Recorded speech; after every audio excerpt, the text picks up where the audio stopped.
اور پھر تو کیڑے نکالتا پھر اس سے بڑا بھی کوئی ظلم ہو سکتا ہے؟ اچھا یہ چھوٹی بات نہیں ہے، یہ بڑی بات ہے۔ کسی بھی انقلاب کی شرط یہ ہوتی ہے کہ جو انقلاب برپا کرتا ہے اس کے جو تربیت یافتہ ہوتے ہیں وہ بے راہ روی کا شکار نہیں ہوتے۔ اگر ہم کہیں خدا نخواستہ کہ ذات اقدس نے پوری دنیا میں انقلاب برپا کیا اور آپ کے معاون کون تھے؟ جی بول لیں، صحابہ کرام اگر کچھ ہوا تو مجھے صحابہ اس انقلاب کے معاون کون تھے؟ صحابہ کرام تھے۔ تو اگر ہم یہ کہیں کہ خدا نخواستہ وہی اس انقلاب کا حصہ نہ رہے پھر گئے تو پھر تربیت کمزور ہوگی؟ بے شک کیا خیال ہے؟ جی کیا حضور کی تربیت کمزور ہو سکتی ہے؟ کبھی نہیں، ہاں؟ کبھی نہیں۔ ارے حضور صلی اللہ علیہ وسلم تو زبان سے کچھ نہ کہتے تھے، جس کو ایک دفعہ دیکھ لیتے تھے وہ پلٹ جاتا تھا۔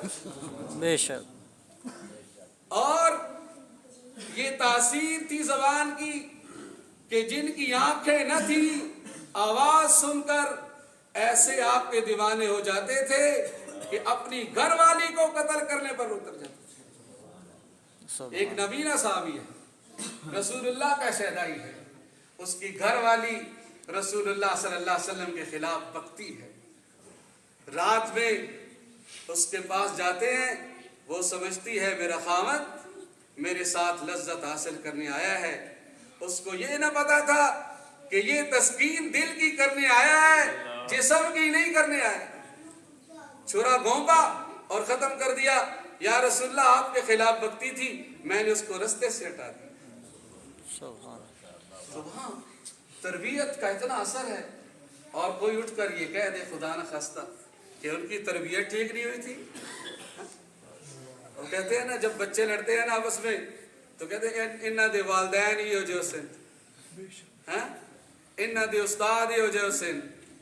تو پھر آپ یہ باتیں کہہ کر اور سن کر کیا کہنا چاہتے ہیں پتہ ہے آپ کو؟ میری بات سمجھ رہے ہیں؟ کسی صحابی کو اعتراض اور تان کا ذریعہ بنا کر آپ کس ذات کو ٹھیس پہنچا رہے ہیں پتہ ہے آپ کو؟ حضور صلی اللہ علیہ وسلم یا ایسے جملے، ایسے کلمات، ایسے بیان سن کر آپ کس ذات کو ٹھیس پہنچا رہے ہیں؟ گویا کہ آپ کا دعویٰ اتنا جھوٹا ہے محبت کا کہ آپ باپ اور بیٹے کے درمیان میں اتنی بڑی تفریق کرنے کے بعد بھی باپ سے محبت کا دعویٰ کر رہے ہیں۔ خدا کے لیے ان باتوں کو سمجھیں۔ اس معاشرے کا بڑا المیہ ہے کہ آج کل یہ جو تعلیمی ذرائع گھر بیٹھے آ گئے ہیں، تعلیمی ذرائع گھر بیٹھے، کہیں جانے کی ضرورت نہیں، سب کچھ موجود ہے، سب کچھ موجود ہے۔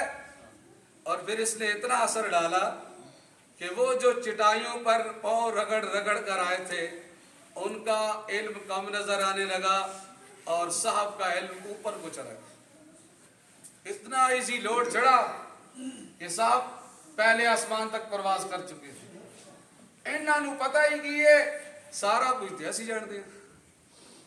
اللہ کے بندو، یہ معلومات ہیں، یہ علم نہیں ہے۔